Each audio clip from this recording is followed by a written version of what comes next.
So the global code is important for a number of reasons, and it's going to apply to all market participants in wholesale FX.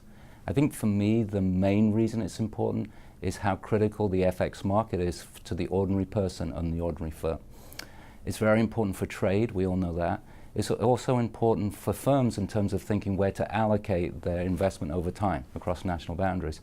Perhaps more importantly for many people, it's a lot of where their retirement savings goes. So diversifying across the globe is a good way of ensuring a very stable retirement. Now, in terms of what we've done in the code and why we need this code, there's been a lot of news about the FX market that has eroded the public trust in that market. And we feel that this code is a way of getting back some of that public trust, and that will allow the FX market to keep on providing these vital services to firms and households.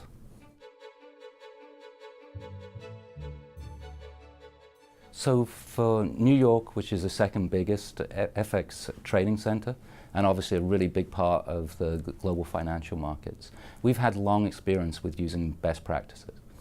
And for us, I think the way that we're looking at this is adding into those best practices. So we will be doing a lot of outreach within our region to ensure that all market participants understand the importance of this code and that they should all be reading it, and we will be making sure that the people that we deal with at the New York Fed do sign off on the code.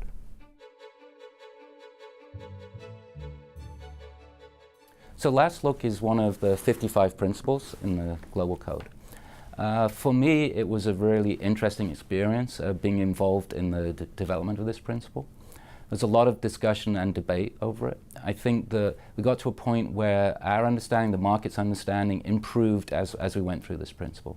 Last Look is a particular form of trading on an electronic means. And one of the things that we make clear in that principle that its primary use is as a risk control mechanism. We give a lot of detail around that, how you should use it. We think it's also important for people to understand when Last Look is being used and how it's being used. We went a little bit further in terms of examining a particular feature of Last Look that some providers have, which is trading the Last Look window. In that case, as we looked at Last Look, we thought there were certain aspects of that that made it hard to show that that would necessarily benefit the client. And going forward, we're going to have a consultation phase. So from today through September 21st, we're seeking further views on this specific aspect of Last Look. And then the Global Foreign Exchange Committee will take that feedback and make some decisions about whether this principle needs to be changed or can stand as it is.